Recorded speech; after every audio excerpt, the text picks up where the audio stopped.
आज हम वेव्स वाले लेक्चर में कुछ फिनिशिंग कॉन्सेप्ट्स पे चलते हैं। हमने एक बार तो सारे कॉन्सेप्ट्स अपने पढ़ ही लिए हैं, लेकिन अब उन कॉन्सेप्ट्स को अप्लाई करने का तरीका देख रहे हैं। फॉर एग्जांपल जैसे कुछ 7-8 कॉन्सेप्ट्स हैं जो मैं अब दोबारा से रिवाइज करते हुए अप्लाई करवा रहा हूँ कहीं ना कहीं।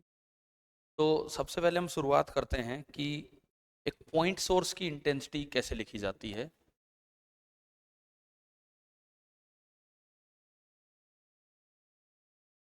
हम शुरुआत कर रहे हैं intensity of A point source.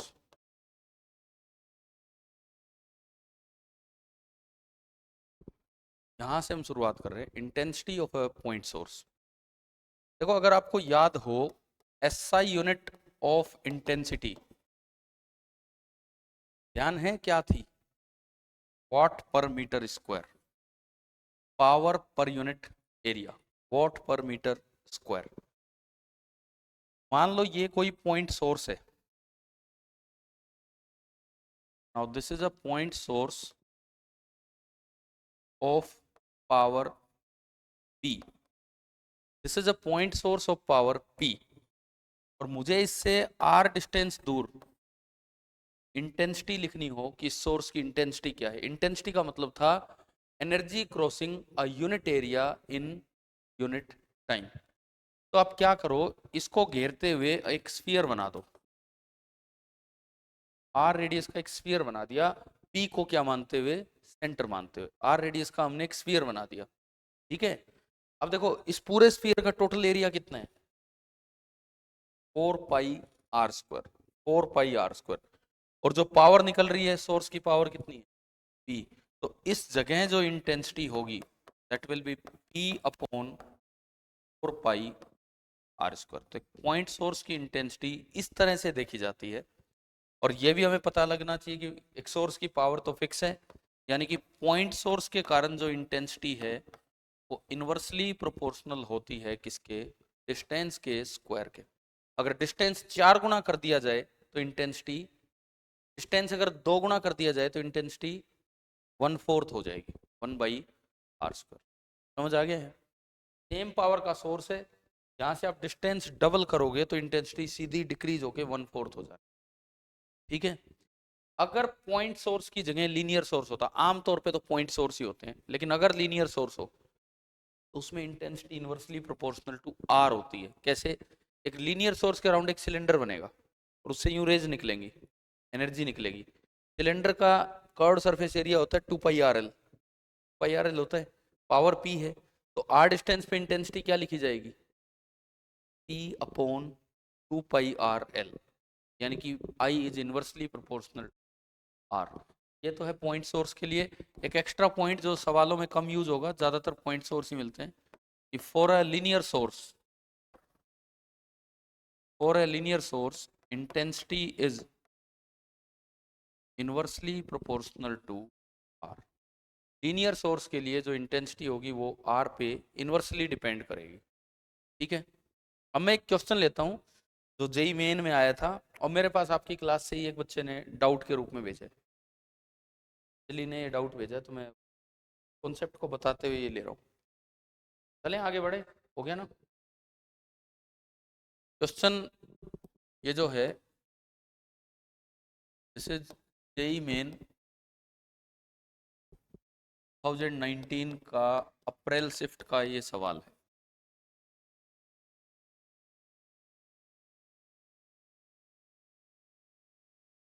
April shift का ये क्वेश्चन है, देखते हैं क्या है। क्वेश्चन लिख लो आप। अ स्मॉल स्पीकर, मैं बोल रहा हूं आप लिख लीजिए। A small speaker delivers 2 watt of audio output. A small speaker delivers 2 watt of audio output. Speaker की पावर दे दी आपको, ठीक है। स्पीकर को पॉइंट सोर्स माने कि लीनियर सोर्स? पॉइंट सोर्स ही होता है वो तो। आगे लिखो, at what distance from the speaker, at what distance from the speaker will one detect will one detect a sound of intensity will one detect a sound of intensity 120 decibel? Will one detect a sound of intensity 120 decibel? चार option लिख लो. A option 40 centimetre, B option 20 centimetre, E option 10 centimetre and D option 30 centimetre.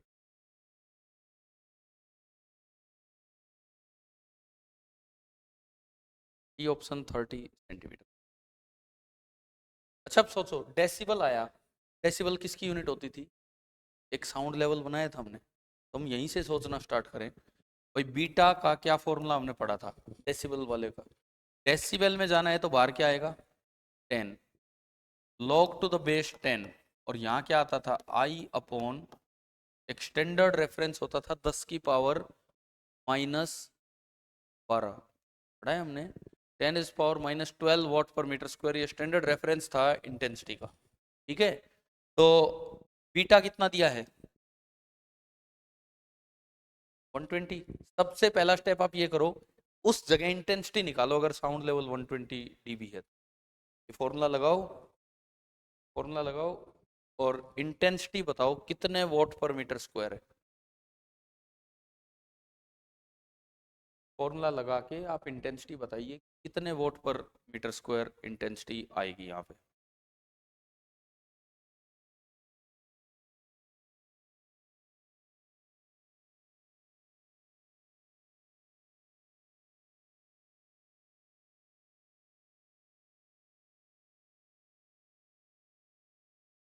हमने formula लगाया 10 log to the base 10 I upon I naught होता था 10 की power -12.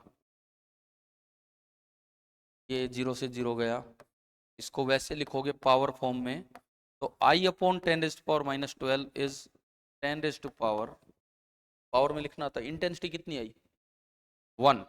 ये जाके मल्टीप्लाई होगा तो उस जगह इंटेंसिटी आ गई 1 वॉट पर मीटर स्क्वायर. अब पूछा है कि उस जगह की दूरी कितनी है, तो हमें किसी भी आर डिस्टेंस दूर पॉइंट सोर्स की इंटेंसिटी लिखनी आती है.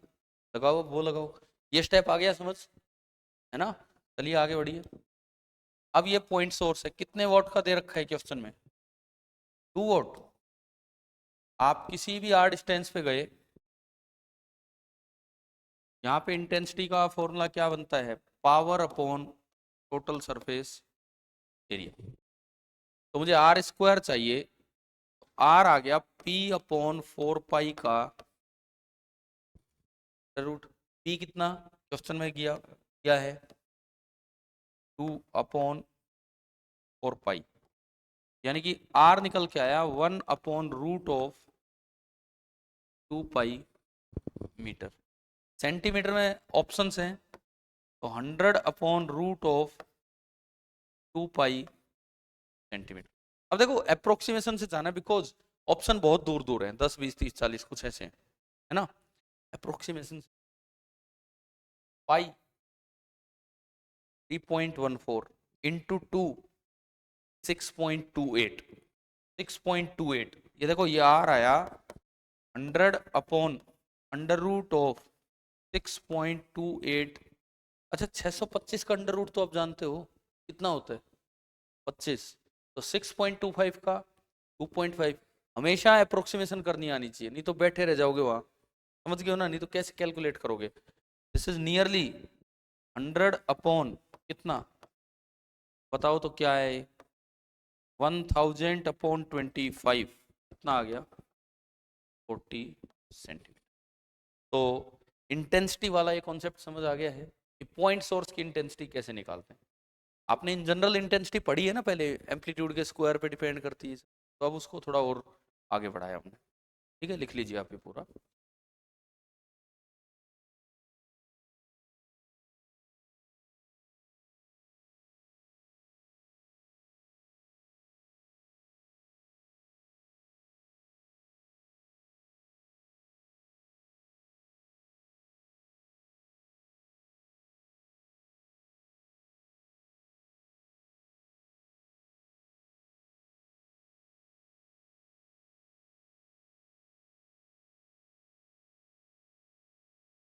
एटलीस्ट आप जो बच्चे यहाँ सामने बैठे हैं, कम से कम आपके तो बड़े अच्छे, मैं उम्मीद करता हूँ कि कल आप अच्छा रिवीजन करके आओगे, है ना। +1 का अपना आखिरी माइनर है, तो वही कोशिश करो +2 में अच्छी शुरुआत हो, मतलब एंट्री अच्छी हो जाए, यहाँ से ठीक से फिनिश करके जाए, ठीक है। और मैंने कहा आपको कई बार बताया, इस बार आप कर सकते हो। वही बात है, इस बार हम कंपटीशन में थोड़ा ऊपर है, इसलिए कि हमारे ढंग से कोर्स हो रहे हैं। चले आगे। अब अगला पार्ट देखो, मैंने कहा छोटे छोटे जो लूप होल्स हैं उनको ही दूर करते जाएंगे, जो भी इस वेव में हुआ। एक इक्वेशन ऑफ ट्रेवलिंग वेव दी हो, उससे किसी भी जनरल पोजीशन की जनरल टाइम पे वेलोसिटी या एक्सेलरेशन कैसे निकाला जाता है। हेडिंग डालो और फिर एक सवाल लिखेंगे। Velocity and acceleration, velocity and acceleration of a particle of a string at any time t, छोटा t,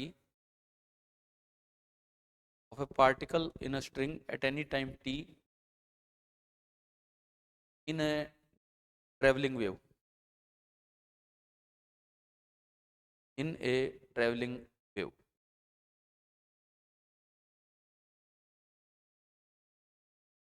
in a traveling wave। देखिए, सपोज कोई वेव जा रही है एक्स एक्सिस में, एक्स एक्सिस के अलोंग कोई वेव जा रही है, ट्रैवलिंग वेव है, ट्रांसवर्स वेव है, तो जनरल हम क्या इक्वेशन लिखते हैं इसकी, A sine either omega T minus K X और के एक्स माइनस ओमेगा, से कोई फर्क नहीं पड़ता। ये श्योर है कि बीच में क्या आना चाहिए, एक माइनस, ये हमने बहुत शुरू में बताया था आपको, ठीक है। चाहे omega T minus K x लिखो, चाहे के एक्स माइनस ओमेगा, एक ही बात है। तो इनिशियल फेज का फर्क सा हो जाता है बस। अब देखो, अगर मान लो आपको निकालना है कि इस स्ट्रिंग पे ये कोई पार्टिकल है एक्स नोट, ई बराबर टी नोट टाइम पे इसकी वेलोसिटी और इसकी एक्सेलरेशन आप निकालना चाह रहे हो, क्या तरीका होता है। सबसे पहले वेलोसिटी ऑफ पार्टिकल मैंने आपको बताया है, partial differentiation of Y with respect to T, पढ़ा था हमने। तो partial differentiation of Y with respect to T करोगे तो साइन का क्या बनेगा, कोस K x minus omega T, बाहर एक ए है, और इसका दोबारा टाइम के रिस्पेक्ट में करोगे तो कितना आएगा, माइनस ओमेगा। अगर लिखा होता omega T minus K x तो बाहर क्या आता, प्लस ओमेगा। डिपेंड करेगा कि इक्वेशन कैसी दी है, ठीक है। वेलोसिटी ऑफ पार्टिकल आ गई, अब इसमें किस पोजीशन की किस समय वेलोसिटी चाहिए, वैल्यू पुट करके सोल्व होगा। एक्सेलरेशन ऑफ पार्टिकल लेना हो तो वीपी का डिफरेंशिएशन कर दो विद रिस्पेक्ट टू, वीपी का डिफरेंशिएशन कर दो विद रिस्पेक्ट टू। कैसे करें, देखो कोस का क्या होगा, माइनस साइन, तो minus minus plus omega A, cos का लिख दिया हमने साइन के एक्स माइनस ओमेगा टी, और इसका टाइम के रिस्पेक्ट में फिर से क्या आएगा, माइनस। अब आपको जिस भी समय जिस भी पोजीशन की एक्सेलरेशन चाहिए, इसमें मैं एच.सी. वर्मा बुक से एक क्वेश्चन ले रहा हूँ, सोल्ड एग्जांपल है। मैंने आपको मेनली वही बुक फॉलो करवाई है इस पूरे चैप्टर की, असाइनमेंट दी, इसी का एक मैं सोल्ड एग्जांपल ले रहा हूँ इसको समझने के लिए।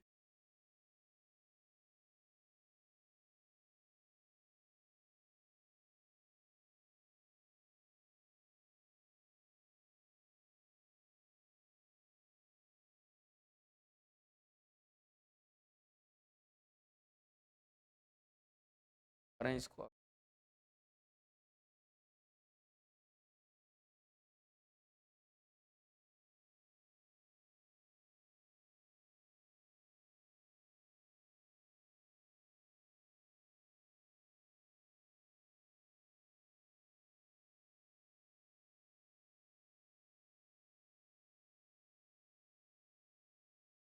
या आप इसी तरह से लिखते हैं ना, मैं सवाल लिखवा, सेकेंड वर्कड आउट एग्जाम्पल है जो हम ले रहे हैं।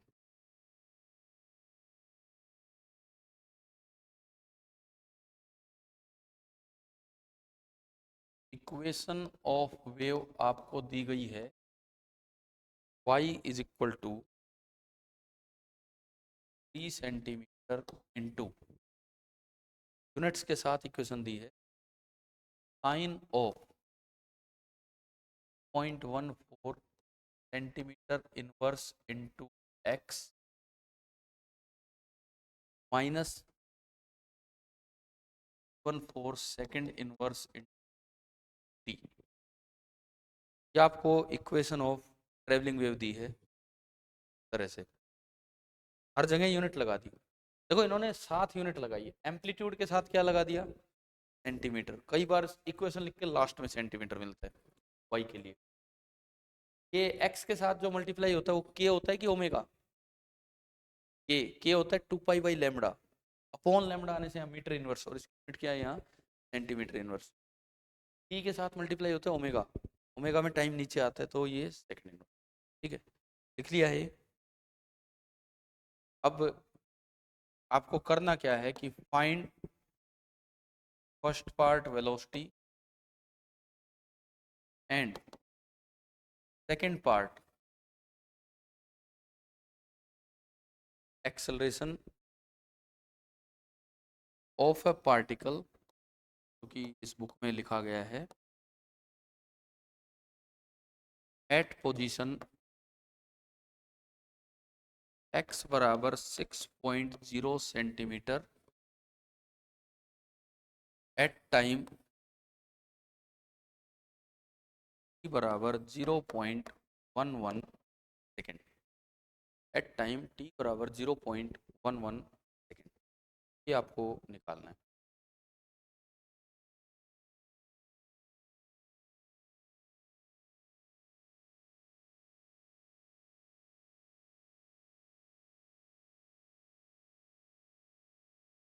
देखो सबसे पहला काम आपको क्या करना चाहिए वो सुनो। आप एंगल फेज निकालो, फेज क्या है, क्योंकि साइन की वैल्यू तो सोल्व हो जाएगी बाद में भाई, या तो साइन ही बनेगा या क्या बनेगा, कोस, लेकिन एंगल तो अंदर वही रहना है। तो आप जब अपना सॉल्यूशन स्टार्ट करें तो सबसे पहले आप ये फेज निकाला कीजिए। इस समय जो फेज है, phase 3.14 centimetre inverse into X minus 314 second inverse into T, value put कीजिए 3.14 पाई, पाई सेंटीमीटर इनवर्स। पाई में मैं क्यों जा रहा हूँ, क्यों इसको पाई में कन्वर्ट, अरे एंगल हम कब बताएंगे साइन कोस की वैल्यू, साइन 3.14 थोड़ी हम याद रखते हैं, हम क्या याद रखते हैं, साइन पाई, समझ गए हो ना, पाई में ले जाओ। तो पाई सेंटीमीटर इनवर्स इंटू एक्स, ये कितना है, हाँ जब भी ऐसे वैल्यू आए आप पाई में कन्वर्ट करो। 1/3 पाई सेकेंड इनवर्स इंटू, फेज की जनरल वैल्यू आ गई, किस जगह किस समय, जगह क्या है 6 सेंटीमीटर, टाइम क्या है 0.11। अब मैं फेज इस पर्टिकुलर वैल्यू पे निकालता हूँ at particular x note and T note, particular x note T note जो हमें दिया गया है। तो मैंने इसमें ढंग से पुट की value pi centimetre inverse into x कितना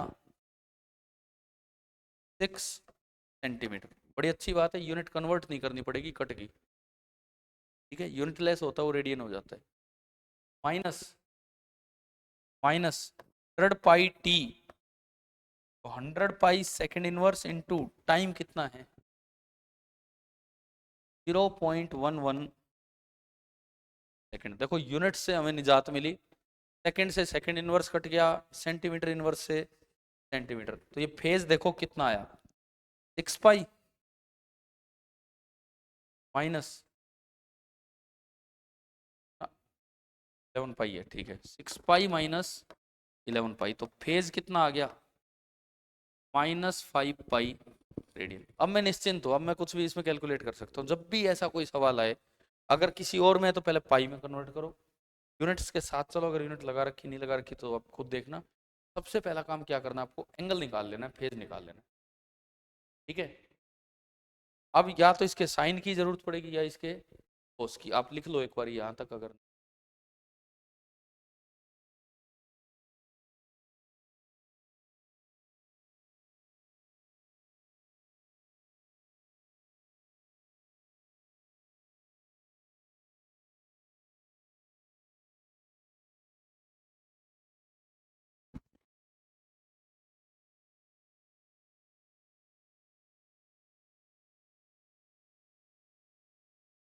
समझ तो आ ही रहा है ना चीजें, ना? आ गया, एंगल आ गया, -5 पाई रेडियन। अब मैं आगे बढ़ता हूँ, करूँ आगे। इसके बाद आप एक बार इस एंगल का साइन और कोस लिख लिया करो, क्योंकि इन्हीं की जरूरत पड़नी है।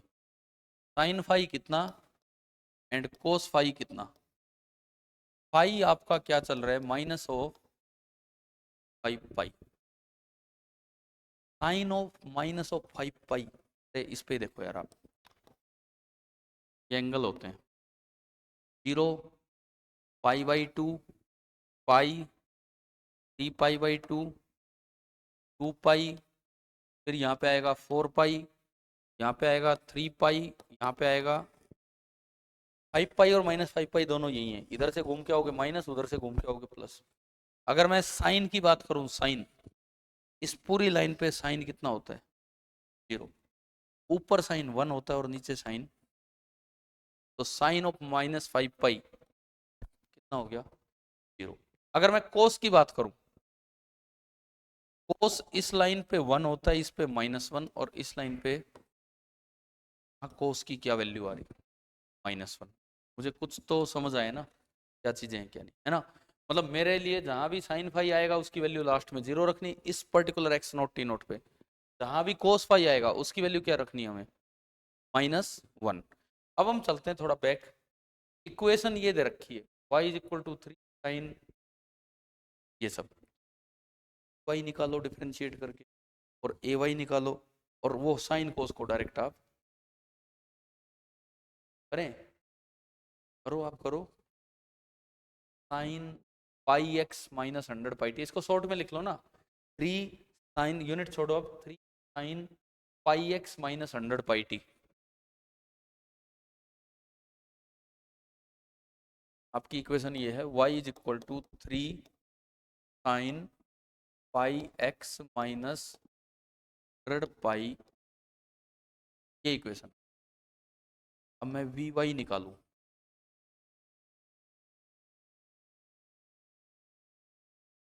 करो आप डिफरेंशिएशन, मैं भी करता हूँ। 3 sin का हो गया कोस पाई एक्स -100 पाई टी, और टाइम के रिस्पेक्ट में है तो -100 पाई टी बाहर आएगा, है ना भाई?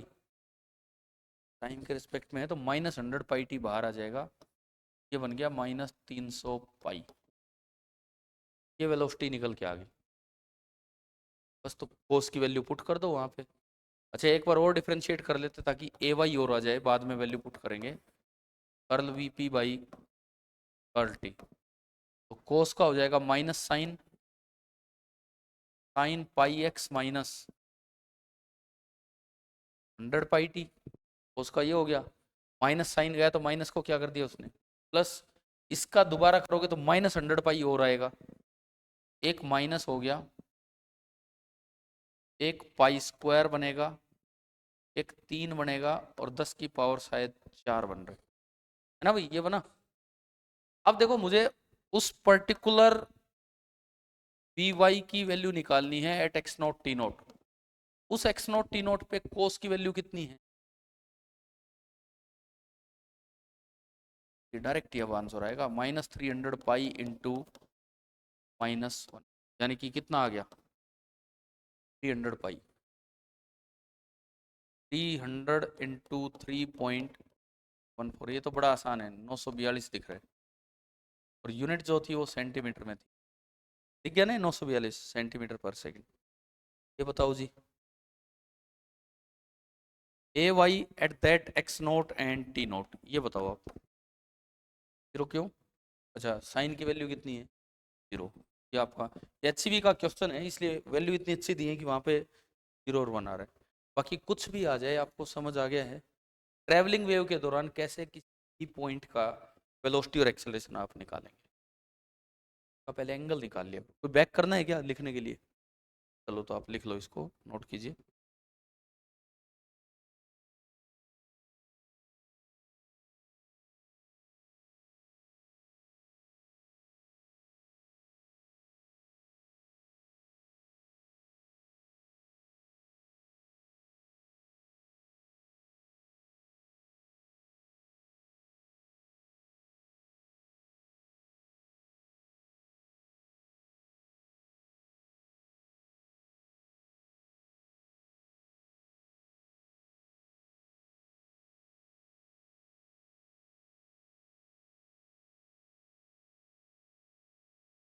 चले आगे।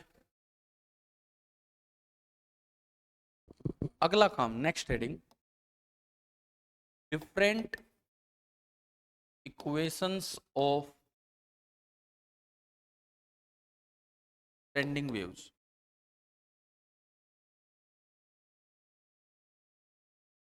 ये वो चीजें हैं जो मैं, क्योंकि समय कम था इसलिए थोड़ा बीच बीच में मैंने स्किप की हैं चीज।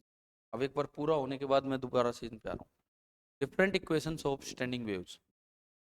पहली बात तो एक चीज हमारे दिमाग में होनी चाहिए, अगर कोई भी इक्वेशन इस तरह की है, सम कांस्टेंट साइन हो या कोस हो, some A T plus minus B X, ये ट्रेवलिंग वेव है कि स्टैंडिंग वेव?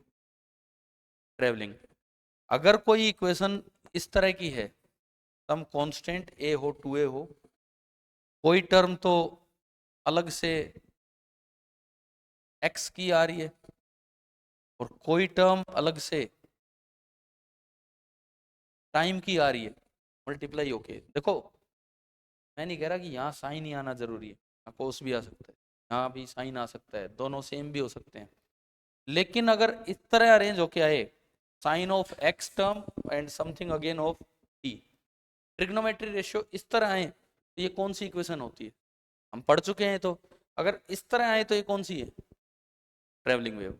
सबसे पहले तो यही आप एक बार लिख लो कि ये वाली अगर वेव है, दिस इज ट्रेवलिंग और प्रोग्रेसिव वेव। ये वाली अगर वेव है तो दिस इज ट्रेवलिंग और progressive wave.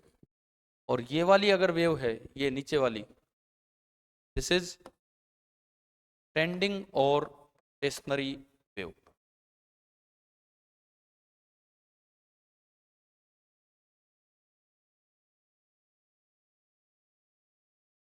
This is standing और स्टेशनरी वेव। एक है ट्रेवलिंग या प्रोग्रेसिव वेव और एक है स्टैंडिंग या स्टेशनरी वेव।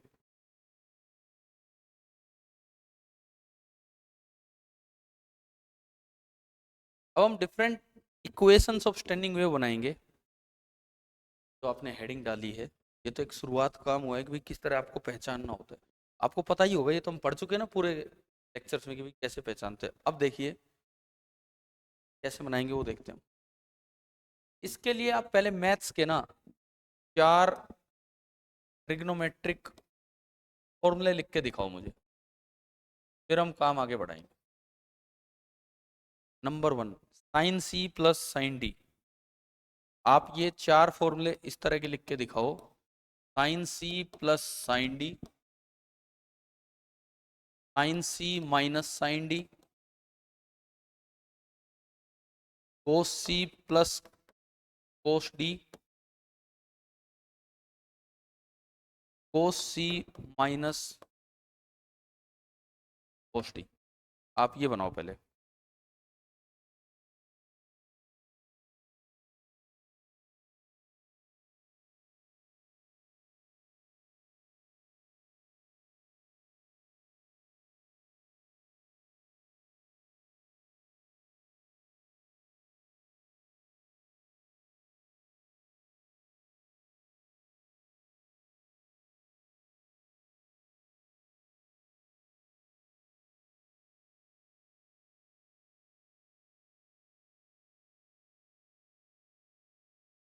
लिख लिए? आगे वाली फॉर्म लिख दी है सबकी? देखो ऐसे याद भी रखना होता है, sine cos, cos sine, cos cos and sine sine. पहले वाले में आऊं, साइन कोस, तो 2 sine T plus D by 2, cos T minus D by 2। दूसरे में मैं आऊं, cos sine, 2 cos T plus D by 2, sine T minus D by 2। तीसरे पे मैं आऊं, cos cos, 2 cos T plus D by 2, cos T minus D by 2। And आखिरी में क्या आता है? Sine sine, 2 sine C plus D by 2 into sine. अब यहाँ पे आपको याद होगा ना, थोड़ा सा अलग होता है। हाँ, इस वाले में याद रखना होता है हमें D minus C by standing waves बनाने के लिए ये फॉर्मूले तो हमें आने ही चाहिए ढंग से।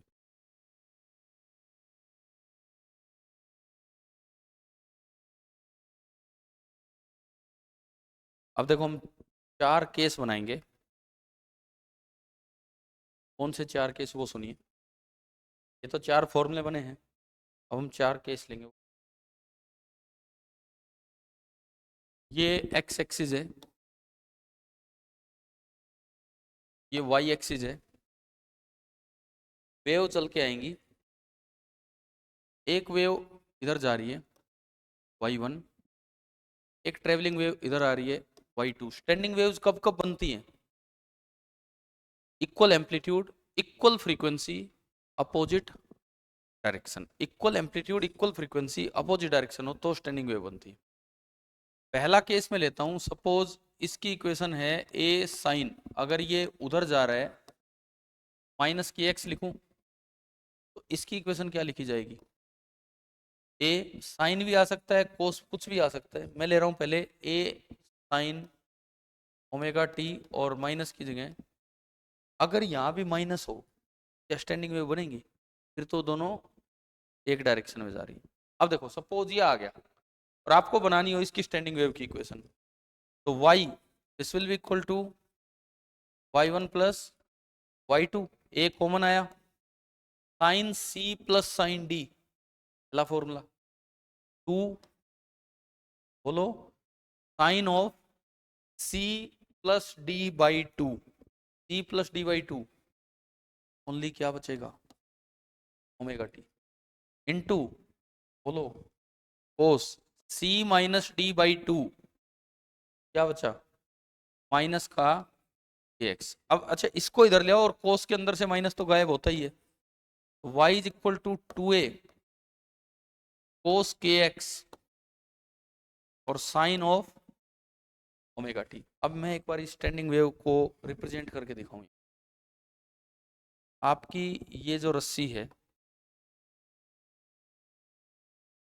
इसमें यहाँ कहीं ओरिजिन है, यहाँ से देख के बताओ ये एम्पलीट्यूड होता है। एम्पलीट्यूड नोड का 0 होता है और एंटी नोड का 2a मैक्सिमम। x बराबर 0 पे कितना एम्पलीट्यूड आ रहा है? रखो x बराबर 0, 2a। x बराबर 0 पे क्या आ रहा है, नोड या anti node? Anti node. x बराबर 0 पे रस्सी में क्या बन जाएगा? एक एंटी नोड। एक एंटी नोड से अगला नोड कितनी दूर होता है? Lambda by 4। लैम्बडा बाई 4 ही बोले होंगे ना आप शायद, भाई लैम्बडा बाई 2 बोले थे। एक नोड और नोड के बीच की दूरी कितनी होती है? Lambda by 2। नोड और एंटी नोड के बीच की दूरी लैम्बडा बाई 4। अब जब ये हिस्सा ऊपर है तो आपको पता होना चाहिए स्टैंडिंग वेव में ये हिस्सा नीचे होगा। और नोड से नोड की दूरी, एंटी नोड से एंटी नोड की दूरी, लेकिन नोड से एंटी नोड की दूरी लैम्बडा बाई 4। जिस वक्त ये ऊपर जा रहा है, ये जब मैंने आपको एक दिन 6-7 पॉइंट लिखवाए थे, एक नोड एचसीबी में क्वेश्चन भी ऑब्जेक्टिव अगर आपने देखे हो, एक नोड का इधर और उधर वाला आइदर साइड ऑफ नोड का पॉइंट लेते हो तो सेम फेज या opposite phase? Opposite phase. Between two consecutive nodes आप लेते हो, सेम फेज या अपोजिट फेज? Same phase. और मैंने कहा था ट्रैवलिंग वेव में कोई भी दो नियर बाई पॉइंट ऐसे नहीं होते हैं जो सेम फेज में हो। बताया था ना, याद आना चाहिए चीज, है ना? लेकिन इसमें ऐसा होता है। इसका मतलब अगर इधर से साइन आए और इधर से भी साइन आए तो x बराबर 0 पे क्या बनेगा? Anti node. एक बार हम 4 केस लेके फिर रिजल्ट बनाएंगे, आप पहले बना लो। अच्छा ये दूरी बतानी पड़े कि भाई बताओ एंटी नोड से नोड कितनी दूर है? लिख तो दिया लैम्बडा बाई 4, लैम्बडा कहाँ है? इसी में देखो, इसी में कहीं के दिखेगा आपको? इसमें x के साथ जो मल्टीप्लाई हो रहा है वो क्या है? के। कोई भी इक्वेशन आ जाए, के को क्या लिख देंगे? यहां से लेमड़ा कितना हो जाएगा? 2 पाई बाई के। इसमें रखा आपने, इसमें रखा 2 पाई बाई के अपॉन 4। बताओ कितना आ गया? पाई बाई के और नीचे 4 और लगा दिया तो कितना आ गया, पाई बाई, समझ आया। ये दूरी अगर लिखनी हो लैम्बडा बाई 2, 2 पाई बाई के अपॉन 2 कितनी होगी, पाई बाई। इक्वेशन देख के दूरियां ऐसे लिखी जाती है। ठीक है, कर लो आप।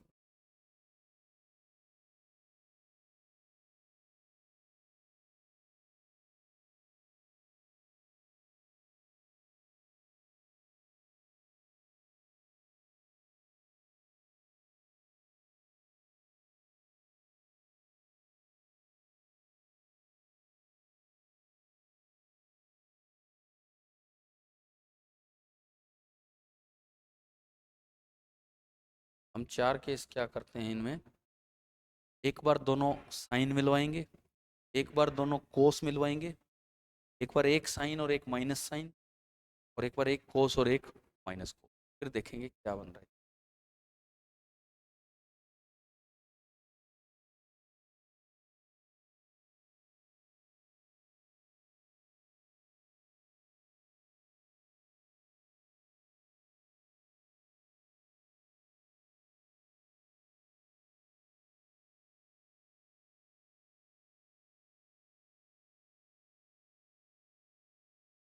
चले, ये नंबर 1 हुआ है ना अभी, तो कहीं नंबरिंग नहीं की क्या, डिफरेंट केस, केस फर्स्ट, ये आपका केस फर्स्ट है, जब साइन से साइन वेव मिली है। बस ये ध्यान रखना, स्टैंडिंग वेव जब मिलेगी एक के अंदर माइनस और एक के अंदर प्लस हो। दूसरा केस आप लो, आप करो, यहाँ भी कोस लिख दो और यहाँ भी कोस लिख दो,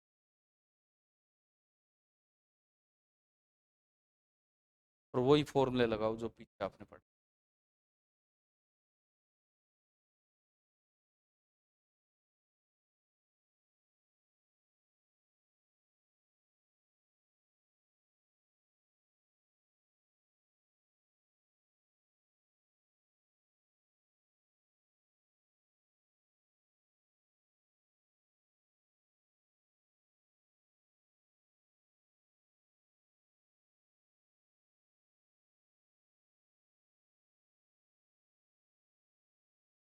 ये रस्सी एक्स एक्सिस, वाई एक्सिस, पहली wave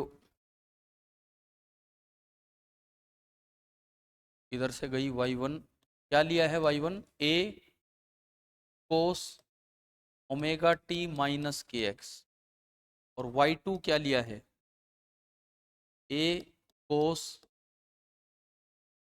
omega T plus K X. अब बनाओ resultant equation, y1 plus y2 cos C plus cos D, 2 cos T plus D by 2 omega T, cos C minus D by 2 minus का X. आगे, यानी कि ये आपकी equation बनी, y is equal to 2a cos K X और कोस omega T. मैं एक बार थोड़ा सा चेंज करता हूँ, पिछले में ये बन गई इक्वेशन, तो सुनो, पिछले में एक चीज पे ध्यान नहीं दिया, मैं उस पर बैक जा रहा हूँ एक बार। ये डायग्राम कभी बाद का है, ये हमने बना दिया। मान लो मैं at T equal to zero diagram बनाना चाहूँ, at T equal to zero, T equal to zero पे वाई कितना आ रहा है, पी पार्टिकल्स का वाई कितना आ रहा है, जीरो। ये डायग्राम ना बन के, ये थोड़ी देर बाद का है, ये 1/4 टाइम बाद का है। ये डायग्राम आपने कब का बना दिया है, बाई 4 का, पिछले में। मैं एक बार टी इक्वल टू जीरो का डायग्राम बनाता हूँ, ये समझ आ गया होगा ये तो। अब मैं उसी में एक बार टी बराबर जीरो का डायग्राम बनाता हूँ, देखिए थोड़ा सा मैं इरेज करके ना फिर बना रहा हूँ।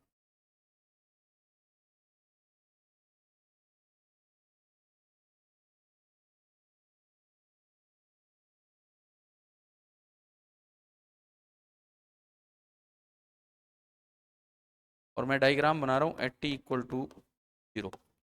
टी इक्वल टू जीरो पे अगर यहाँ रखते हो तो सभी पार्टिकल्स का वाई कितना आ रहा है, जीरो, यानी कि सारे के सारे पार्टिकल अपनी मीन पोजीशन पे। ठीक है, लेकिन x बराबर जीरो पे नोड है कि एंटी नोड, एंटी नोड, मतलब यहाँ जो पार्टिकल होगा वो मैक्सिमम वेलोसिटी लेके ऊपर भागना चाह रहा होगा। मैक्सिमम वेलोसिटी के साथ ऊपर जाना चाह रहा होगा और उसकी वेलोसिटी होगी ओमेगा इंटू 2a।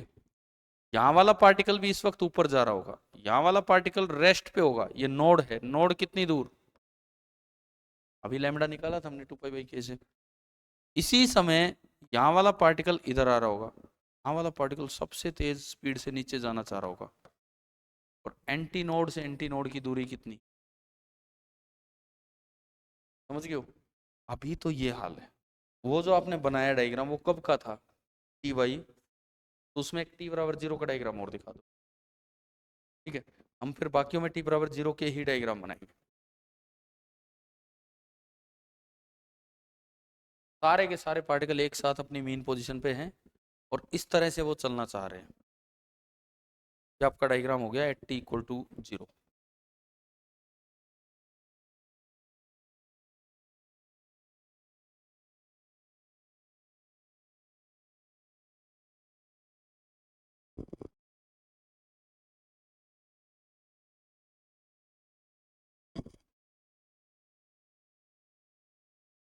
अगले पे चलते हैं हम, इसके बाद हो गया ना ये। हाँ ये इक्वेशन आई 2a cos kx cos omega T. अब हम चलें इसके डायग्राम पे।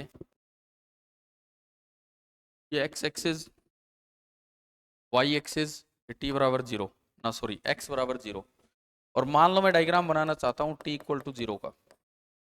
t=0 पे cos ओमेगा टी कितना, 1। इट मीन्स सारे पार्टिकल अपनी एक्सट्रीम पोजीशन पे बैठे हैं, समझ गए हो। सारे के सारे पार्टिकल अपनी एक्सट्रीम पे बैठे हैं। x=0 पे एम्पलीट्यूड कितना आ रहा है, 2a, नोड की एंटी नोड, एंटी नोड, समझ गए हो। यानी कि ये फिलहाल यहाँ बैठा हुआ है, ये फिलहाल यहाँ बैठा है कितने पे, 2a पे। t=0 का 1/4 के बाद तो ये आ लेगा मीन पे, और ये रस्सी ना कुछ ऐसी हालत में मिलेगी, ऐसी हालत में ये वाला पार्टिकल परमानेंट यहीं रहना है। कितनी दूर वाला है पार्टिकल, वेयर लैम्डा इज 2π/,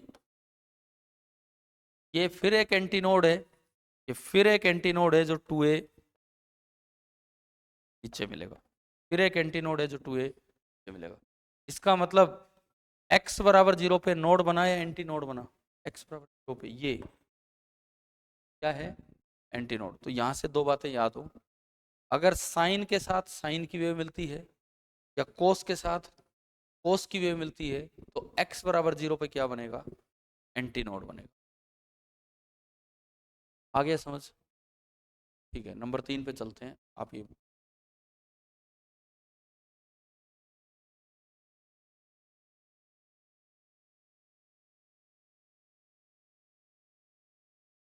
अब आप मिलवाओ साइन के साथ माइनस साइन।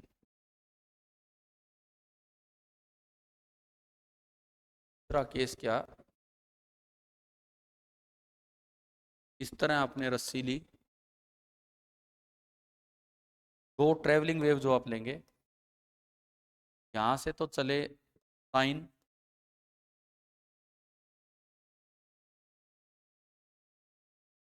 और उधर से चल के आ रहा हो माइनस साइन।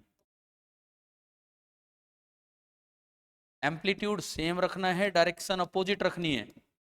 इसका मतलब अंदर वाला तो चेंज हो ही नहीं सकता, अंदर एक में omega T minus K x है तो एक में omega T plus K x, amplitude भी सेम रखना है।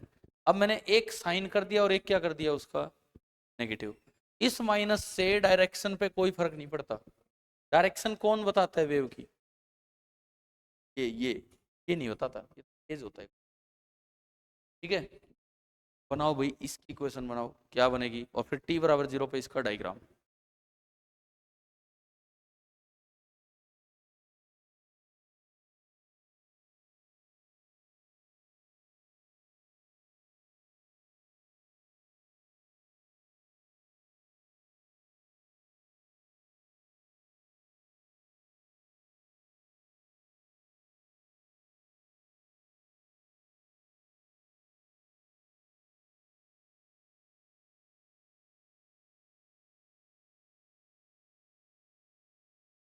Sign C minus sine D क्या होता है,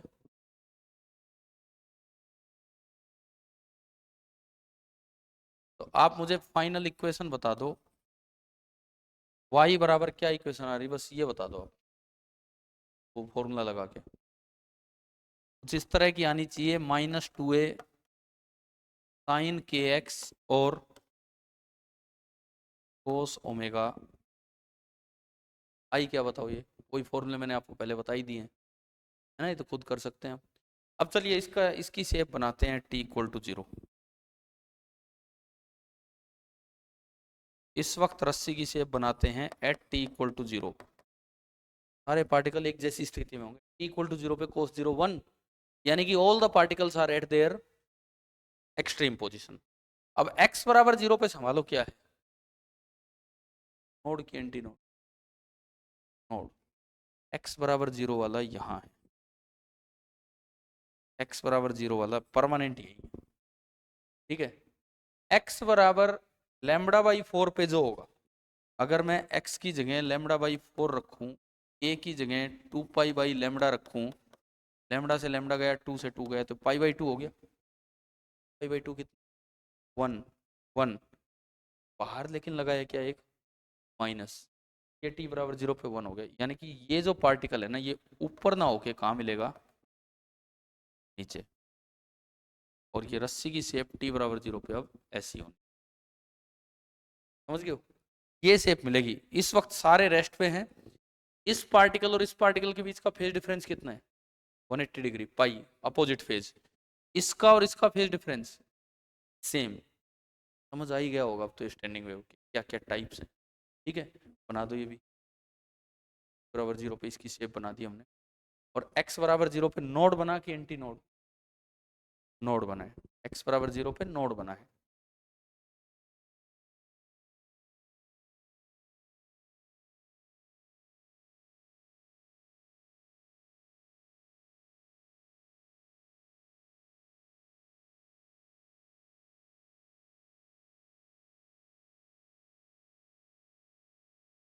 अब एक और करो, कोस और माइनस कोस, 4 केस हमें पढ़ने होते mainly, cos and minus cos.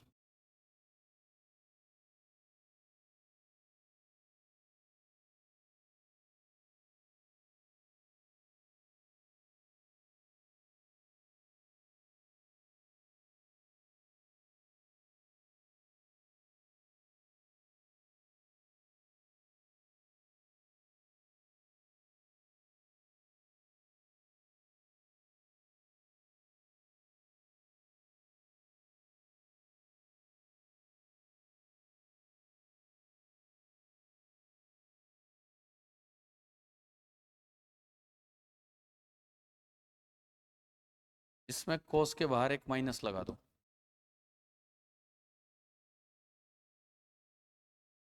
सबसे पहले कोस C minus cos D type आप फॉर्मूला यूज कीजिए। उससे मुझे ये बता दो कि स्टैंडर्ड इक्वेशन क्या बन के आई।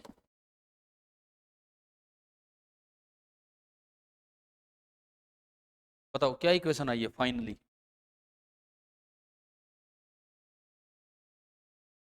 कहाँ पे, हाँ हाँ हाँ, ये तो प्लस आएगा, नहीं तो स्टैंडिंग वेव ही नहीं बनेगी, ठीक है ना, वो तो प्लस आएगा ही आएगा।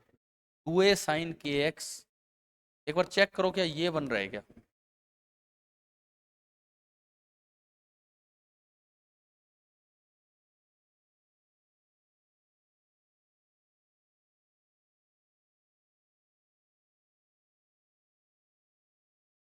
बन गया ये। अब आप इस रस्सी की शेप बना दो,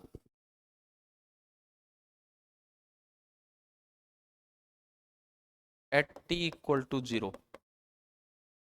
सबसे पहले इधर आओ, t बराबर 0 पे ये ओमेगा टी 0, साइन कितना 0, यानी कि सारे के सारे पार्टिकल एक समय पे कहाँ बैठे हैं, मीन पे। जब भी स्टैंडिंग वेव बनती है सारे पार्टिकल एक साथ एक्सट्रीम पे पहुंचेंगे, एक साथ ही मीन पे सारे, ठीक है। एक नोड, दो नोड्स के बीच वाले सारे सेम फेज में चलेंगे, एक नोड के इधर उधर वाले अपोजिट फेज में, है ना। चलो तो अब आगे बढ़ते हैं। x बराबर 0 पे क्या बनेगा, नोड या एंटी नोड, नोड, और वो परमानेंट यहीं बैठा रह जाएगा, परमानेंट। अच्छा, x बराबर लैम्बडा बाई 4 पे देखो, अगर मैं x की जगह लैम्बडा बाई 4 रखूं, k की जगह 2 पाई बाई लैम्बडा रखूं, लैम्डा लैम्डा गया 2 पाई बाई 2 आया, pi by 2 sine pi by 2 कितना 1, तो उसकी इक्वेशन बनेगी y बराबर, बाहर माइनस तो नहीं आया है ना इसमें, y बराबर 2a साइन ओमेगा टी, यानी कि और t बराबर 0 पे वो 0 पे ही आ रहा है। इसका मतलब ये जो पार्टिकल होगा लैम्डा बाई 4 वाला, ये फिलहाल जाना चाह रहा होगा किधर, अभी है मीन पे, सारे मीन पे अभी, और ये मैक्सिमम वेलोसिटी के साथ जा रहा है कितनी, ओमेगा इंटू, थोड़ी देर के बाद रस्सी की ये शेप होनी है। अभी तो सारे पार्टिकल कहाँ हैं, समझ गए हो क्या, वेलोसिटी और कम है इसकी बिल्कुल, लेकिन अभी सारे बैठे कहाँ हैं अपनी इन पे। अब मुझे बताओ कोई भी इक्वेशन आ जाए क्या आप स्टैंडिंग वेव जनरेट कर देंगे, और इन चार से जो दो रिजल्ट्स आए हैं वो सुनो। अगर x बराबर 0 पे एंटी नोड बनता है, ये कब कब हुआ है, जब साइन से साइन मिले या कोस से कोस मिले, और x बराबर 0 पे नोड कब बनता है, जब साइन से माइनस साइन मिले और कोस से माइनस कोस। समझ आ गया है, ठीक है। x बराबर 0 पे एंटी नोड बनेगा कब, जब साइन से साइन मिला कोस से कोस मिला। x बराबर 0 पे एंटी नोड कब बनेगा, नोड कब बनेगा, जब साइन से माइनस साइन की वेव मिले और कोस से माइनस कोस। इनको रटने की भी जरूरत नहीं है, हमने तरीका सीख लिया, और जब किए हैं चार केस तो चीजें याद हो भी जाती हैं। चलें आगे, ठीक है, नेक्स्ट हेडिंग। अब मैं लौट के आता हूँ, कल वंशिका ने एक क्वेश्चन पूछा था, मैंने उनको तो बता ही दिया था बड़ी फटाफट, लास्ट में 4 क्वेश्चन लिए थे मैंने कल क्लास में, तो एक बार उस टाइप की चीज। तो हेडिंग आप ही डालो, न्यूमेरिकल ऑन ट्रांसवर्स, ना ना ना ना ना, numerical on laws of transverse vibration of a string, numerical on laws of transverse vibration of a string, या आप इसको सोनोमीटर भी बोल सकते हैं। सबसे पहली बात तो हमें फॉर्मूला याद होना चाहिए, फंडामेंटल फ्रीक्वेंसी का फॉर्मूला आया था सोनोमीटर में, 1/12 रूट ऑफ एफ अपॉन, क्या आया था, उस HCV ऑब्जेक्टिव 1 क्वेश्चन नंबर 16 पे अभी चलेंगे, उस पे अभी चलेंगे, उससे पहले मैं एक बार इस पे थोड़ा बता दूं चीजें क्या क्या है। हमने रूल भी आपको लिखवाए थे भाई, ये एक सोनोमीटर वायर है, सपोज ये एक सोनोमीटर वायर है of a given diameter d, एक ब्रिज यहाँ लगाया है और एक ब्रिज यहाँ, और दो ब्रिजेस के बीच की लेंथ को आपने क्या बोला था, L, याद है, मूवेबल ब्रिज थे, और इस पे कोई लोड अटैच कर रखा है जिसका मास कितना है m, तो वेट mg होगा, टेंशन mg हो जाएगी, है ना भाई, ठीक है। अब देखो फंडामेंटल फ्रीक्वेंसी जो बनती है उसका ये सब फॉर्मूला है, ये जो फॉर्मूला है, यहाँ से हमने कुछ रूल्स बनाए थे, nu is inversely proportional to length, nu is directly proportional to root F, लिखे थे ना ये क्लास में, nu is inversely proportional to mu. एक और चीज, लेंथ भी आ गया, वायर का डायमीटर भी तो है, बाई चांस यूं आ जाए मटेरियल सेम रखना है, मटेरियल सेम तो डायमीटर पे कैसे डिपेंड करेगा, मटेरियल सेम तो डायमीटर पे कैसे डिपेंड करेगा, सुनो, अब आप म्यू को लिखेंगे, म्यू क्या था, मास पर यूनिट लेंथ, मास होता है density into volume upon, volume upon length क्या होता है, वॉल्यूम अपॉन लेंथ, एक सिलेंड्रिकल वायर का वॉल्यूम अपॉन लेंथ, वॉल्यूम क्या होता है भाई एक सिलेंडर का, area of cross section pi R square into L, क्या मैं वॉल्यूम को pi R square into L लिख सकता हूँ, और एल से एल कैंसिल, यानी कि ये आया density into area of cross section that is, और आर होता है डायमीटर का आधा, तो पाई डी स्क्वायर बाई 4। अगर मटेरियल सेम रहे तो म्यू देखो ना, म्यू डी स्क्वायर पे डिपेंड कर रहा है, ठीक है। अगर आप ये इसमें पुट कर दो यहाँ, डी स्क्वायर रूट से बाहर निकल के आएगा। It means mu is inversely proportional to diameter of cube, जो भी क्रॉस सेक्शन, ठीक है। अभी इस पे लेते हैं कोई सवाल। देखो सबसे पहली बात, ये direct formula fundamental frequency of sonometer wire transverse vibration का, लेंथ के इनवर्सली प्रोपोर्शनल, टेंशन के डायरेक्टली प्रोपोर्शनल रूट के, मास पर यूनिट लेंथ के रूट के इनवर्सली प्रोपोर्शनल, और अगर मटेरियल सेम रखा जाए तो डायमीटर ऑफ क्रॉस सेक्शन के इनवर्सली प्रोपोर्शनल। ये चार बातें समझ आ गई हैं। एचसीवी वाले क्वेश्चन पे अभी चलते हैं, उससे पहले मैं एक चीज और बता दूं इसी।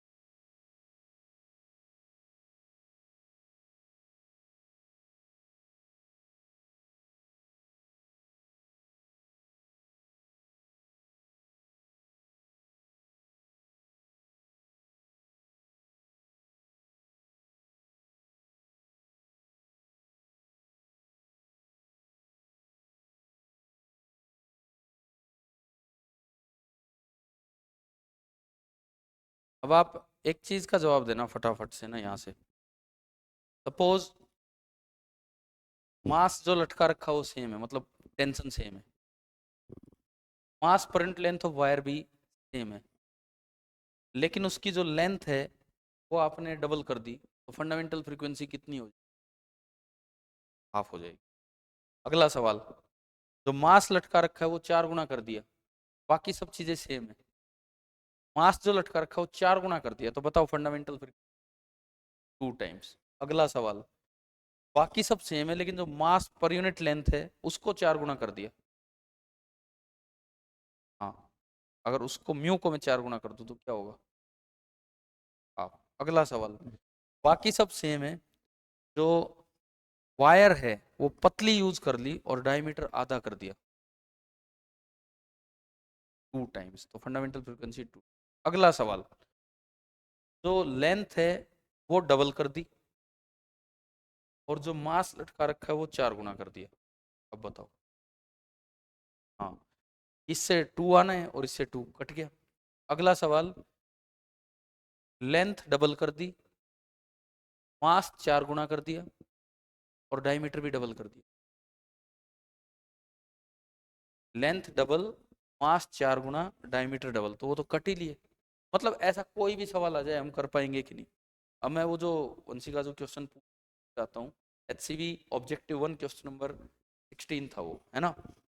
वो इन शॉर्ट मुझे याद है, मैं बता देता हूँ। उसमें कुछ ऐसा था कि कोई मास है 4 kg का, वो सस्पेंड कर रखा है, और कोई लेंथ जो दी है वो L है, और फंडामेंटल फ्रीक्वेंसी आई। अब सवाल ये था कि लेंथ को डबल कर दिया, तो मास को कितना करें कि न्यू सेम रह जाए? बताओ। बहुत ही डायरेक्ट सा सवाल है अब तो, और कुछ ही नहीं किया उन्होंने, समझ आ गया है क्या? उन्होंने कहा लेंथ को डबल कर दिया, बताओ मास को कितने टाइम्स करें कि सेम रह जाए, तो इतना सा ही तो है। न्यू अगर इन दो पे देखोगे तो √F/L, को डबल किया तो इसको 4 गुना करना ही पड़ेगा, तो उसका आंसर भी शायद उस सवाल में 3 kg ही होगा, इस तरह से। ठीक है, तो हमने तीनों चारों वेरिएशन अच्छे से पढ़ लिए हैं, कैसे कैसे होते हैं। चलिए आगे बढ़ता हूँ मैं इसके बाद।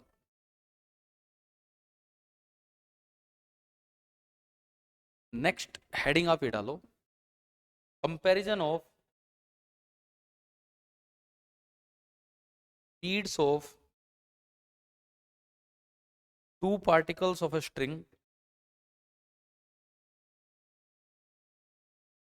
comparison of speeds of two particles of a string in which a sine wave is traveling.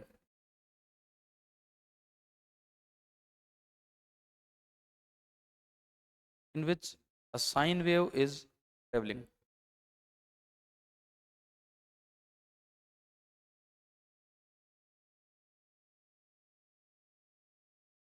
देखिए, ट्रेवलिंग वेव, अब ये स्टैंडिंग वेव नहीं है, ये एक्स एक्सिस है, वाई एक्सिस है, कोई स्टैंडिंग वेव नहीं, मैं कह रहा हूँ सिंपल ट्रैवलिंग वेव है और इस तरह की स्ट्रक्चर की एक वेव जा रही है साइन वेव, और ये आगे बढ़ती जा रही है। तो इसकी इक्वेशन हम क्या लिख सकते हैं, A sine omega T minus X. सबसे पहली बात, क्या दो नियर बाई पॉइंट्स के बीच का फेज डिफरेंस जीरो हो सकता है क्या? पॉसिबल। स्टैंडिंग वेव होती तो जीरो था अगर दोनों नोड्स के बीच में थे, लेकिन अभी तो इम्पॉसिबल है। ठीक है, ठीक है, अब सुनो आगे। अब हम स्पीड को कंपेयर कर रहे हैं, अलग अलग वाले पार्टिकल्स की स्पीड क्या क्या होगी। देखो, ट्रैवलिंग वेव स्टैंडिंग वेव में सारे पार्टिकल एक साथ अपनी मीन पे होते हैं, इसमें ऐसा कुछ नहीं है। अब इसमें जब ये पार्टिकल, अच्छा मैंने एक बार आपको वैसे बता दिया है, फिलहाल ये पार्टिकल किधर आ रहा होगा, बताया था स्लोप से देख के, और फिलहाल ये पार्टिकल किधर जा रहा होगा, ऊपर, और ये पार्टिकल फिलहाल रेस्ट पे होगा। ठीक है, ये पार्टिकल फिलहाल किधर जा रहा होगा, ऊपर, ये वाला डाउनवर्ड। समझ है ना, स्लोप जो भी आए पॉजिटिव आए तो उसका उल्टा कर देना है। ठीक है, ये वाला पार्टिकल अपवर्ड, ये वाला पार्टिकल उल्टा बना दिया,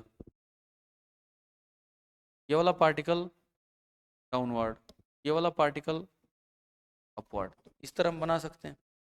अच्छा, यहाँ से यहाँ की दूरी कितनी है, लैम्बडा, यहाँ से यहाँ की दूरी कितनी है, लैम्बडा भाई। अब मैं बात करूं इस पार्टिकल की स्पीड की और इस पार्टिकल की, ये सुनो, हाल ये नीचे आ रहा होगा मैक्सिमम स्पीड से, इसी समय ये ऊपर जा रहा होगा। अब देखो ना, इस लाइन वाले सारे पार्टिकल किधर जा रहे हैं, इस लाइन में स्लोप नेगेटिव है तो वीपी, तो ये सारे पार्टिकल किधर जा रहे हैं, ऊपर जा रहे हैं।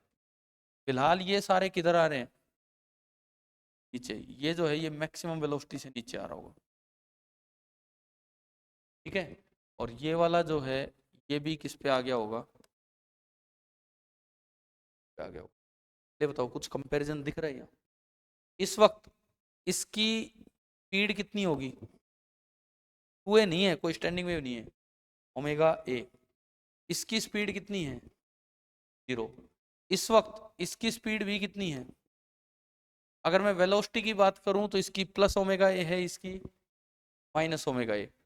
यहाँ पे ये नीचे आ रहा है, इसकी वेलोसिटी माइनस ओमेगा ए, ये ये ऊपर जा रहा होगा, इसकी वेलोसिटी कितनी होगी, ओमेगा इंटू, एक रस्सी में कौन पार्टिकल किधर जा रहा है ट्रेवलिंग वेव में। स्टैंडिंग वेव में आपको पढ़ा चुका अभी थोड़ी देर पहले, ट्रेवलिंग वेव में कैसे देखते हैं ये आप बना लीजिए, स्पीड्स का कंपैरिजन ऐसे होता है।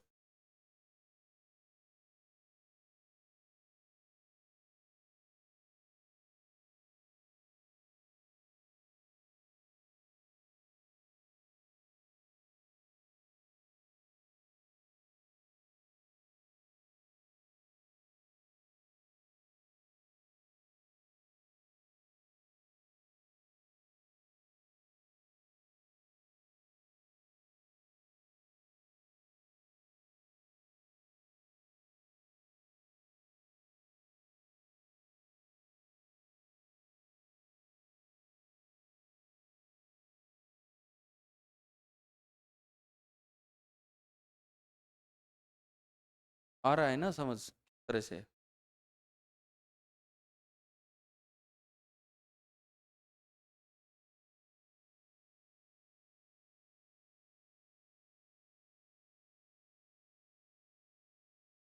देखो अब और सुनो, इसमें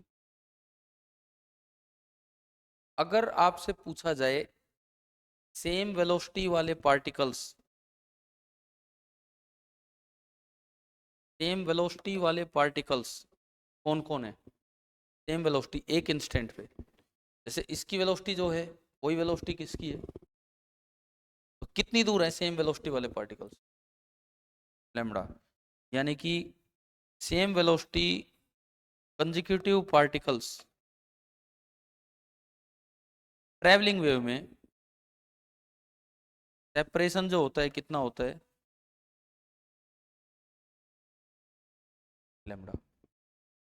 ठीक है, दूसरी बात, सेम वेलोसिटी वाले पार्टिकल्स का हर वक्त डिस्प्लेसमेंट सेम होगा, हर वक्त। ये सेम फेज में है, ये सेम फेज में है। जब ये पॉजिटिव एक्सट्रीम पे तो ये भी पॉजिटिव एक्सट्रीम पे, यानी कि दे हैव सेम डिस्प्लेसमेंट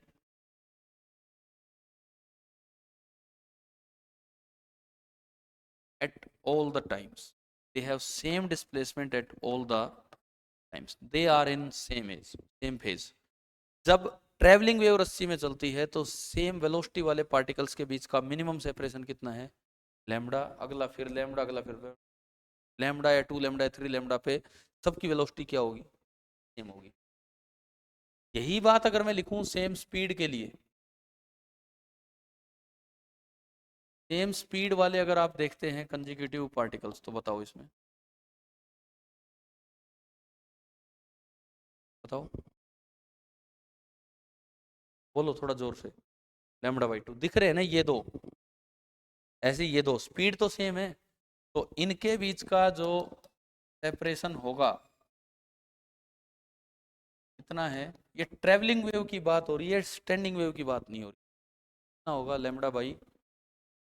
अब ये बताओ क्या इनका डिस्प्लेसमेंट हर समय सेम है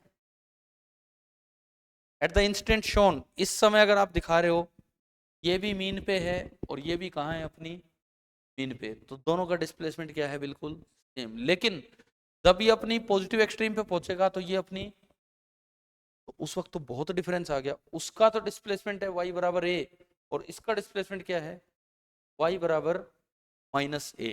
यानी कि इनका जो डिस्प्लेसमेंट है, इनका जो डिस्प्लेसमेंट का डिफरेंस है, डिफरेंस ऑफ डिस्प्लेसमेंट, वो ज्यादा से ज्यादा 2a तक जा रहा है और कम से कम 0। आप बताओ ये समझ आया क्या? 0 कब है, जब दोनों कहाँ बैठे हैं, अपनी मीन पे।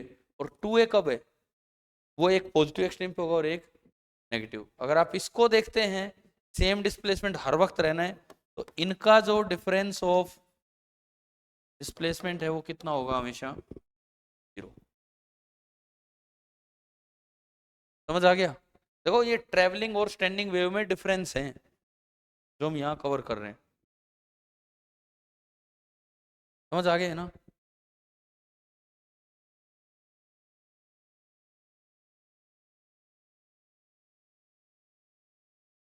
ट्रेवलिंग वेव में कोई दो पार्टिकल आप ले रहे हो, ऐसे दो पार्टिकल जिनकी वेलोसिटी हर समय सेम है, उनके बीच सेपरेशन कितना कितना है, या तो लैम्डा या 2 लैम्डा या 3 लैम्डा या 4 लैम्डा।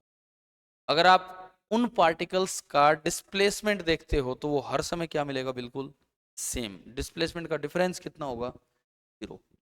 ट्रैवलिंग वेव में अगर आप ऐसे पार्टिकल देखें जिनकी स्पीड सेम है, वो कितने कितने गैप पे, लैम्डा बाई 2, फिर लैम्डा, फिर 3 लैम्डा बाई 2, वो तो आगे आगे सबकी स्पीड सेम है। इन पार्टिकल्स में मिनिमम जो दो पास वाले देखते हो, इनके बीच का डिस्प्लेसमेंट सेम भी हो सकता है, मतलब डिफरेंस 0 भी हो सकता है, या फिर मैक्सिमम कितना, 2a। ये कोई स्टैंडिंग वेव वाला 2a नहीं है, ये वो है जब ये ऊपर गया तो ये नीचे। ये सारी चीजें मैथमेटिकली भी प्रूव हो जाती हैं, बट ये तो हमें लॉजिकली ही समझ यहाँ से आ ही रहा है। ठीक है, चलिए आगे बढ़िए। अगली हेडिंग आप डालो, determination of radius of a pipe by resonance column method.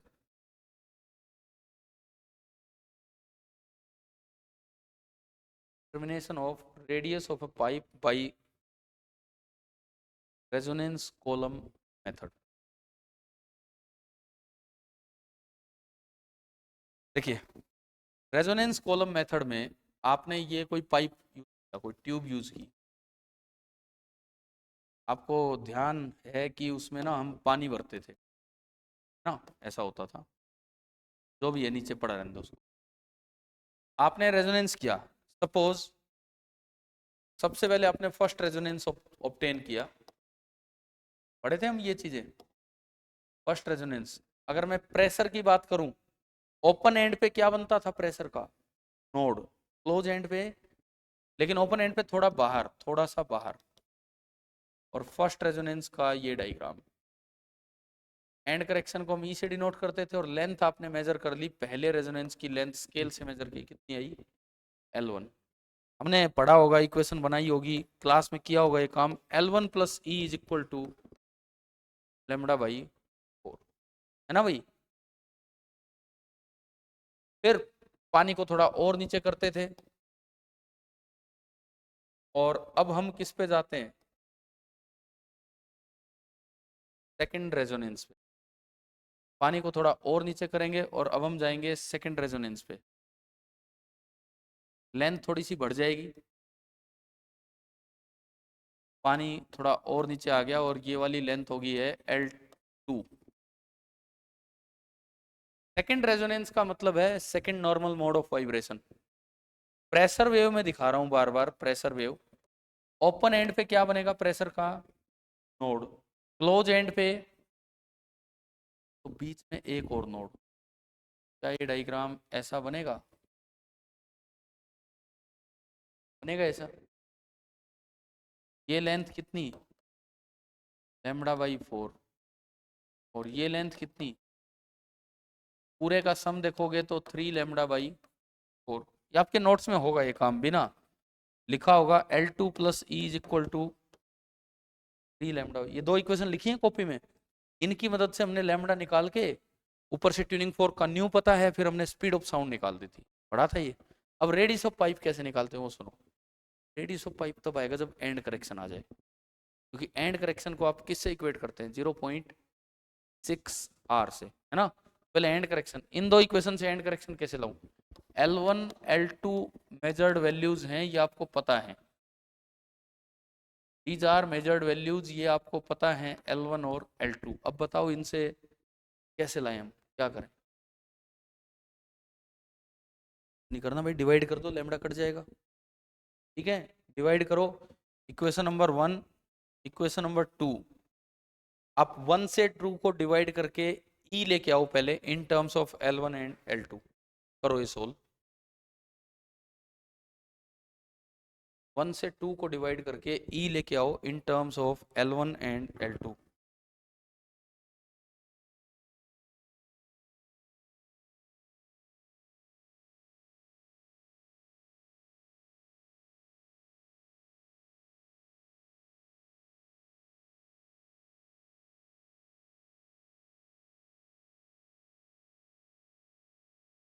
बोलो यार जल्दी बोलो,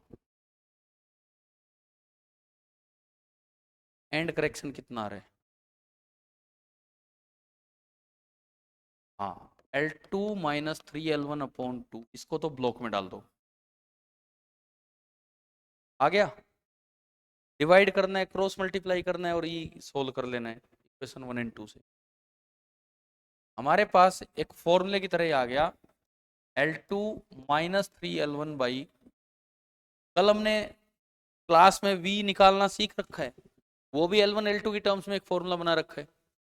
और फिर मैंने क्लास में क्वेश्चन लेके आपको ये बताया था, जरूरी नहीं कि फर्स्ट और सेकंड रेजोनेंस ही हो, nth और n+1th रेजोनेंस में भी वो फॉर्मूला लग जाता है, बताया था वो करवा के। ऐसे ही एंड करेक्शन का भी एक फॉर्मूला आ गया, L2 माइनस 3 L1 बाई 2। इसको तो याद रखो। अब यहां से रेडियस आ जाएगा, ई को किससे इक्वेट कर दो, और यहां से रेडियस ऑफ द ट्यूब आ गया L2 minus 3 L1 upon upon कितना 1 पॉइंट।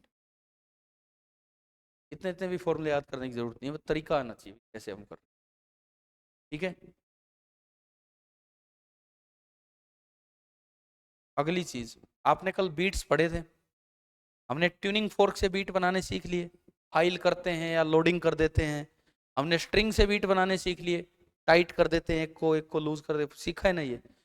ऑर्गन पाइप से भी बीट बनेंगे। Next heading, beat formation. ये पहले लिख लो अपना, अगर ये कुछ बचा है तो।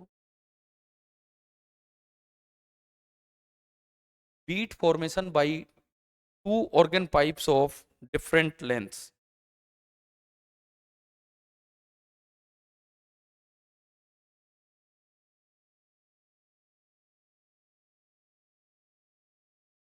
Beat formation by two organ pipes of different lengths. ये देखते हैं हम। देखिए सपोज, यार ये वेव आसान चैप्टर है, मुश्किल नहीं है, लेकिन अगर बच्चे पढ़ के नहीं गए, फॉर एग्जाम्पल स्टैंडर्ड टॉपिक कर लिए, अब ये छोटी छोटी चीजें हैं जो क्वेश्चंस में अप्लाई करनी होती है ना, एक बार आप अच्छे से कर लोगे तो बहुत आसान है ये। और ट्वेल्थ में तो मैंने आपको इतनी बार बताया, 11th में, कि ये सबसे ज्यादा काम आने वाला चैप्टर है। और किसी चैप्टर में इतनी बात नहीं हुई होगी कि ट्वेल्थ में ये टॉपिक आएगा, या है ना, जितना इसमें हुआ है। और ये बहुत जल्दी शामिल हो जाएंगे वहाँ। देखो, मान लो एक ऑर्गन पाइप है, ओपन ऑर्गन पाइप में ले रहा हूँ, L1 लेंथ का, और एक ऑर्गन पाइप है कितनी लेंथ का, L2 लेंथ का। These are two open organ pipes. इनसे आपने वेव्स बनाई। इसकी फंडामेंटल फ्रीक्वेंसी बोलिए न्यू नॉट पहले पाइप की क्या होगी, और इसकी फंडामेंटल फ्रीक्वेंसी न्यू नॉट दूसरे पाइप की क्या होगी। इन टर्म्स ऑफ वी आप बताओ कि क्या बनेगी, terms of V and L. हाँ, याद है ना ये, याद होना चाहिए। V speed of sound upon 2 L1, V speed of sound upon 2 L2, पढ़ रखा हमने। इन दोनों से बीट्स बना रहे हो, तो आप बताओ न्यू बीट क्या होगा।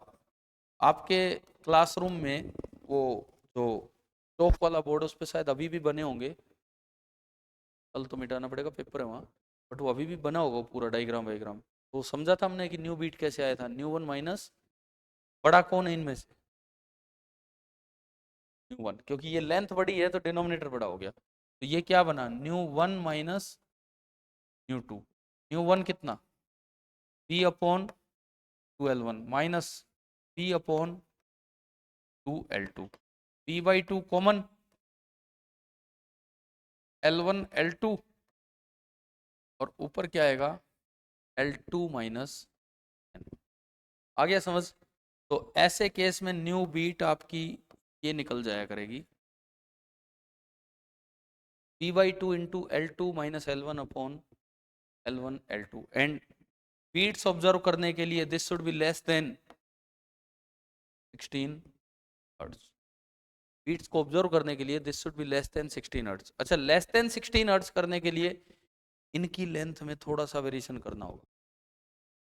और nu to be less than 16 hertz, lengths should vary slightly।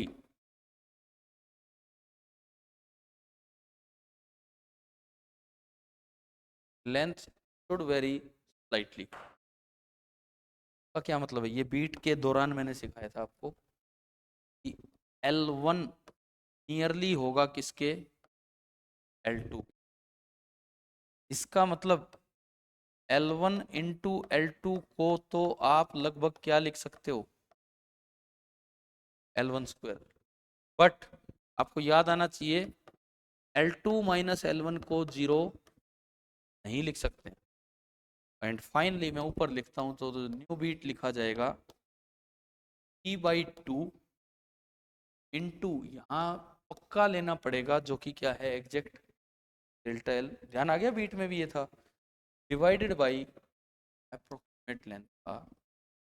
तो अगर आप ऑर्गन पाइप से बीट बनाते हैं तो इस तरह से बनाए। हमने क्लास में बीट्स बनाए, पहले इक्वेशंस बनाई, फिर बीट्स ट्यूनिंग फोर्क से बनाए, फिर बीट्स स्ट्रिंग वायलिन उनसे बनाए, समझ गए हो ना। अब ये बीट्स ऑर्गन पाइप से हम बना रहे हैं।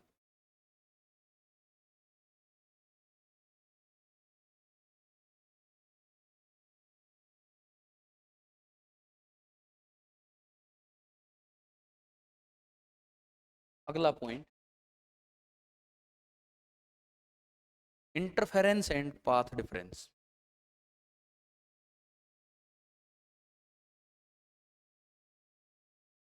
करूं मैं आगे ना, ये फिर ट्वेल्थ से मिलता जुलता बड़ा अच्छा चैप्टर है, बड़ा अच्छा टॉपिक है, इंटरफेरेंस एंड पाथ डिफरेंस, बिल्कुल ट्वेल्थ के जैसा। इंटरफेरेंस एंड पाथ डिफरेंस, इसको देखते हैं हम। देखो, एक बहुत स्टैंडर्ड सा एक डायग्राम आता है ट्वेल्थ क्लास में, वो यहाँ भी दिया जा सकता है। पीछे एक सोर्स है, उसी की आवाज दो हिस्सों में टूटी और बराबर बराबर लेंथ चल के गई। अगर एक सोर्स से दो सोर्स बनाए जाते हैं, इसका मतलब होता है S1 and S2 are always in same phase. इसको आपने नाम दिया था कोहेरेंट सोर्स। अगर वो इक्विडिस्टेंट हैं तो they are always in same phase, या उनका फेज डिफरेंस टाइम पे डिपेंड नहीं करता है, तो ये आपके हो गए कौन से सोर्स हैं, कोहेरेंट सोर्स। सामने कहीं बोर्ड है जहाँ पे आप सुन रहे हैं आवाज को, बिल्कुल बीच में, ये तो मैंने करवा दिया था क्लास में, करवाया था ऐसा, तो मैं थोड़ा चेंज करूंगा। बिल्कुल बीच में पाथ डिफरेंस कितना होता है, 0। इसका मतलब यहाँ पे आवाज बहुत ही ज्यादा सुनाई देगी। थोड़ा इधर आते हो तो पाथ डिफरेंस अगर लैम्बडा बाई 2 हो गया तो आवाज क्या हो जाएगी, मिनिमम। अल्टरनेट जगह पे मैक्सिमा और मिनिमा बनते चलते हैं, ठीक है। सपोज ऐसा कुछ हो, ये अरेंजमेंट आ जाए, अरेंजमेंट कुछ भी आ सकता है भाई, आपको पार्ट डिफरेंस देखना आना चाहिए। यहाँ नीचे कोई मेन सोर्स बैठा रखा है S1, और ये क्या S2, एक S1 और एक S2, ये तो बना रखा होगा पहले भी ना, इधर देखो। और सपोज बोर्ड यहाँ पे, जहाँ पे लिसनर बैठा है वो बोर्ड यहाँ पे, यहाँ से जो वेव चली उसकी पाथ लेंथ कितनी है, लैम्बडा, और दोनों बोर्ड्स के बीच की दूरी 2 लैम्बडा दे रखी हो। मैं क्वेश्चन ले रहा हूँ, रैंडम सा क्वेश्चन, लैम्बडा। यहाँ पे एक लिसनर है, यहाँ पे बताओ उसको कैसे इंटरफेरेंस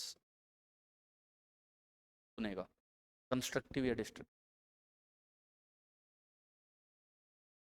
नहीं करना, दोनों रास्तों को देखो, एक ये है और एक वेव चल के आई, डिफरेंस कितना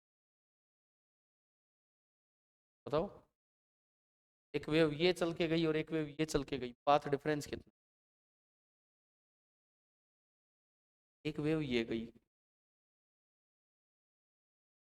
और एक वेव यहाँ से गई, दोनों लंबाइयों में डिफरेंस कितना है लास्ट तक। ये और ये सेम है, ये भी सेम है, एक्स्ट्रा कितनी लेंथ चली हो, डेल्टा एक्स कितना हो गया, 2 lambda. Integral multiple of lambda पे क्या होता था, कंस्ट्रक्टिव की डिस्ट्रक्टिव, कंस्ट्रक्टिव, तो लाउडनेस सुना, समझ आ गया। अगर क्वेश्चन में ही ये दिया होता कि ये डिफरेंस है 3 लैम्बडा बाई 2, 3 लैम्बडा बाई 2, अब बताओ इसको क्या सुनाई देता,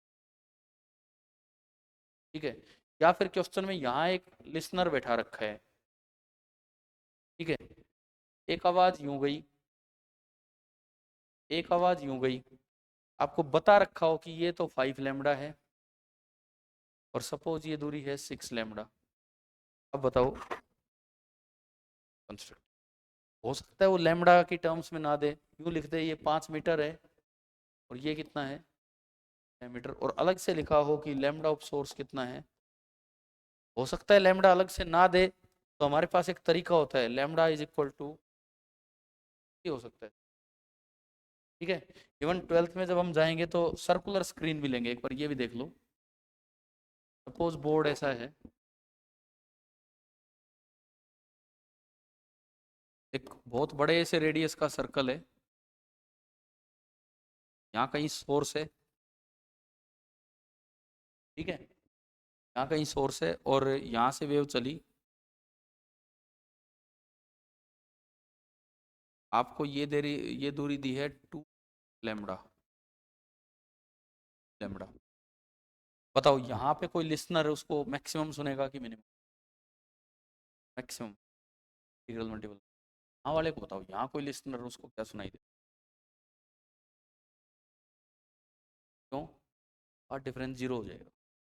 जितनी लंबाई ये है एग्जैक्टली उतनी लंबाई, इसका मतलब यहाँ भी क्या सुनेगा, मैक्सिमम। अरे समझ गए हो कि नहीं, कैसा भी सवाल आ सकता है भाई, सर्कुलर ही नहीं, स्ट्रेट लाइन ही नहीं, कैसी शेप बना के दे दे, कुछ भी दे दे, आपको कोई फॉर्मूला नहीं लगाना होता है। या तो कहीं से लैम्बडा ढूंढ लाओ, या तो क्वेश्चन में सीधा दिया हो, नहीं तो लैम्बडा वी बाई न्यू से निकले, या फिर लैम्बडा की टर्म्स में दे रखे हो सवाल, आपको एक सोर्स से दूरी, दूसरे सोर्स से दूरी देखनी होती है, और फाइनली उनका डिफरेंस ये देखना होता है कि वो लैम्बडा के किस तरह का मल्टीपल है। अगर कुछ और मल्टीपल आ जाए तो हमारे पास जनरल फॉर्मूला था, पहले फेज डिफरेंस निकाल लो, हाँ, और फिर आई निकाल लो, 4I0 into cos square of I by, कर रखा है ना ये सब तो हमने। एक आखिरी पॉइंट में बता रहा हूँ, फिर आपका कल पेपर है, आप और भी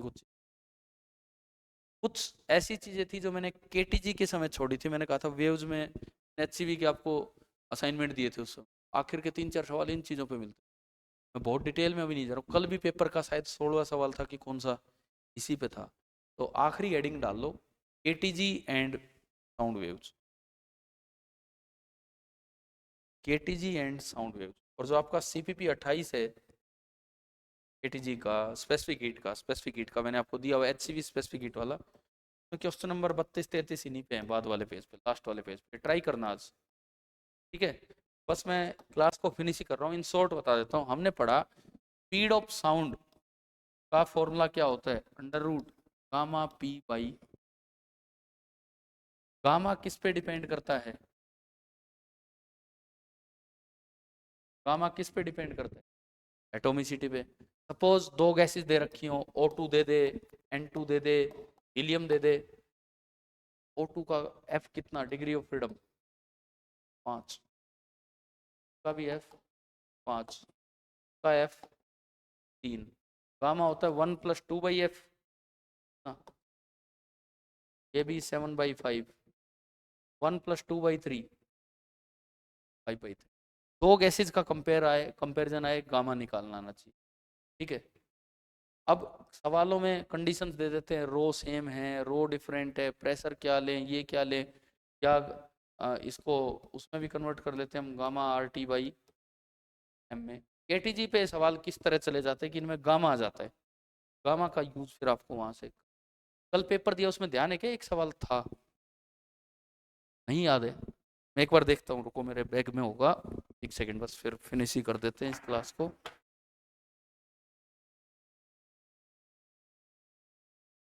अगर टेस्ट पेपर पड़ा हो तो इसमें,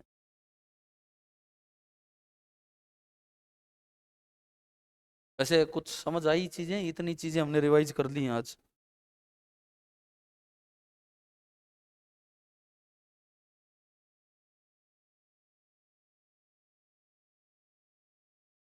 हाँ, कल वाले टेस्ट का क्वेश्चन नंबर 16 है, कल जो पेपर हुआ है ATS 47 उसका क्वेश्चन नंबर 16, एक बार मैं बोल देता हूँ। The velocity of sound at the same pressure in two monoatomic gases, दोनों मोनोएटोमिक है तो गामा दोनों का सेम है, प्रेशर भी सेम है, of densities rho 1 and rho 2 are V1 and V2. If rho 1 by rho 2 is 4, if rho 1 by rho 2 is 4, then the value of V1 by V2 is, बताएं,